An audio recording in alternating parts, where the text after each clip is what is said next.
Well, the big lift, the silver dollar deadlift for maximum, but proved very, very difficult for the majority of the competitors here. And most people were out at, 400. But along came this man and established the first lift at 420, followed by Rob Frampton. So Glenn Ross and Rob Frampton. Glenn failed on his first attempt, his next attempt at 430, but Frampton proved once again he's the best. 2 wins in 2 events. First event today, we've got the winch, which is here, which is this winch apparatus, and they've got to pull the bus towards them. So it's like a capstan winch on a ship. What muscles are they using, do they need here? Well, it's all deltoids, forearms, a bit of endurance as well, but they've got to get the whole body in. Yeah, because feel a real burn. The actual burn, yeah, will kick in because of the actual circumference of the wheel. So they have to get it all the way over the line, and it's the fastest time, Yeah, I guess. 20-metre course, fastest time available. If they don't actually complete the course, it's the best measured distance. Fantastic.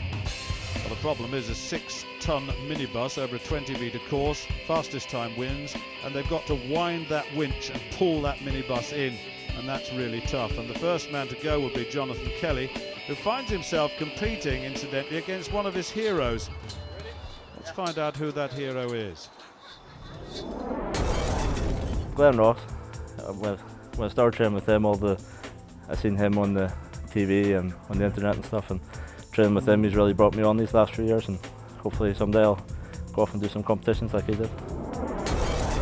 Well, that's already happening, isn't it? And he's got the opportunity of, well, he's pulling the winch to start with. I guess the technique involved here has got to be a big push to overcome the inertia of the minibus, and it's once you get it started that life becomes a bit more easy. But it's about time, and it's over 20 metres. It's the number plate that must go across the line that will decide when that time is taken. He's moving it quite well at the moment, but the clock is ticking down. Have a look at the clock. It's now approaching 30 seconds, and that will be the target for the rest. Number plate went.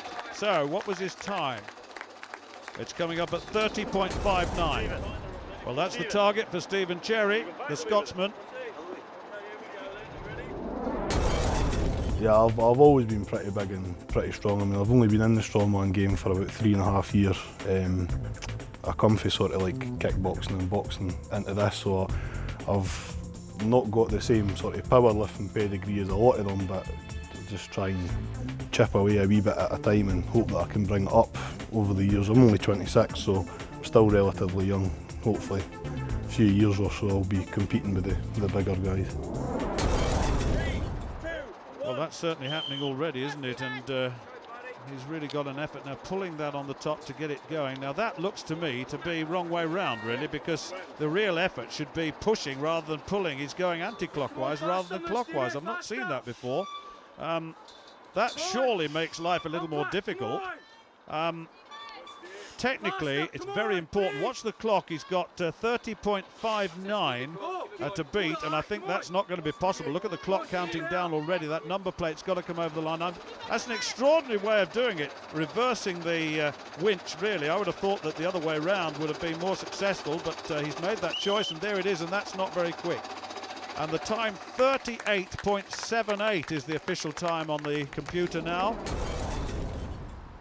Well, Owen Lewis now has to make up some time and some distance because he is way down at the bottom now.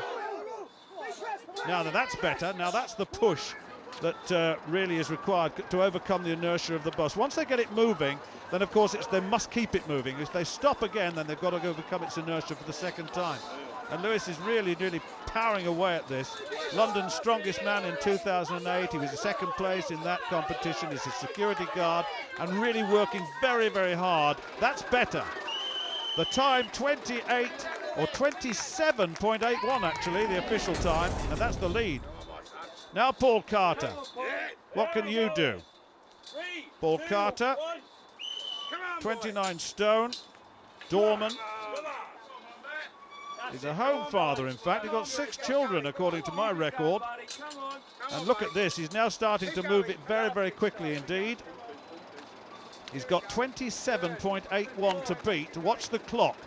It's a bit ragged. He's not got a smooth wind on that Winch. He really does need to get it smoother than that, but it's not a bad effort at all. Now he's going to be close to the lead, 27.81. It's outside that. 28.87 is the time given for Paul Carter. 28.87.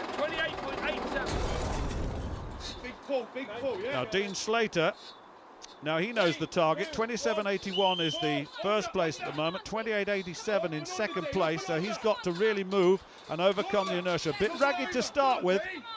Once that rope goes slack, then they've got to start it again, and they've got to try and keep the rope as taut as possible so that they get a smooth run on that minibus. They really do need to do that, and he's going quite nicely at the moment. So Dean Slater looking to better, 27.81. He's got it going well now. That's a very, very good wind indeed on the Winch. Now then, it's just outside though. It's in second place, 28.18. 28.18, you heard that in the background, and that's second place. Well, certainly Ken Nowitzki, he too was inspired by a very special person. My dad. I was unfortunate to actually lose him last year and missed UK's because of that reason. So just like everything, he's helped me become who I am, so that's who I was inspired to be. Well, Ken, what can you do here? You've got that 27.81 to beat, and just getting that bus started. It's over 20 metres, and it's about the fastest time, and 27.81 from Owen Lewis is the lead time at the moment.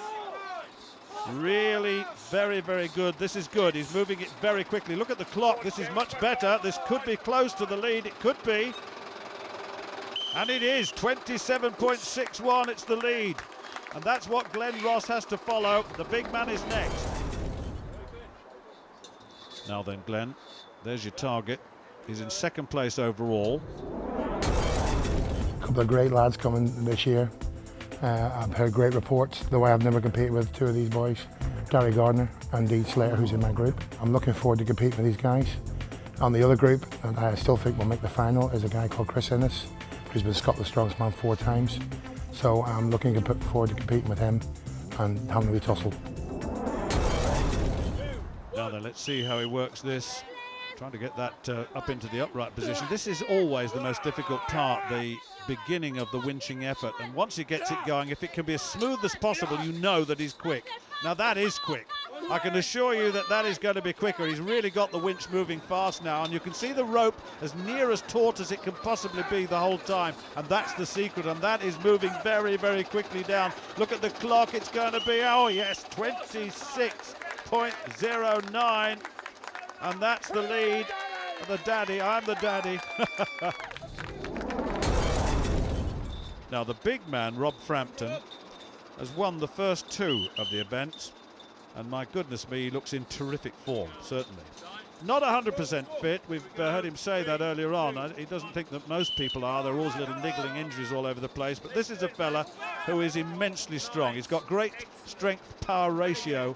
And look at this, he's got it smooth, he's moving. He's got 26.09 to beat, and that is shifting. Look at this, the speed at which that winch is going round. We haven't seen that before, not even with Glenn Ross, and I can assure you that that is going to be the winning pull. It is. Oh yes, 24.28. We have a new champ. 3 victories out of 3 with pretty quick time. How are you feeling? Not too bad. It's one of those events you can't really train for, so watched other guys. I was lucky enough to go last. Saw a few of the other guys' technique. Trying to get the weight right over the wheel as quickly as possible. Get it going, trying to get as much quicker the revolution, quicker the rope goes. Well, certainly he demonstrated that well. Frampton's time 24.28, Glenn Ross 26.09. Those two much faster than the rest. Ken Nowitzki in third place, just ahead of Owen Lewis, and Jonathan Kelly and Steve Cherry. A little bit of bother there. Well, that's the overall situation after 3 events. Rob Frampton and Glenn Ross clearly have already qualified for the second day of competition. But right down at the bottom, there are 3 men, Lewis, Cherry and Kelly, who really must do well in the next exercise, the next activity, to actually have a chance of qualifying, which is going to be difficult. But these guys are definitely through, Frampton and Glenn Ross. But the problems really are with Owen Lewis, the Welshman. He's got a lot to make up. Steve Cherry, he's in trouble too, and so is Jonathan Kelly. All three have got to have a big effort in the final event of this first day. This one is tough.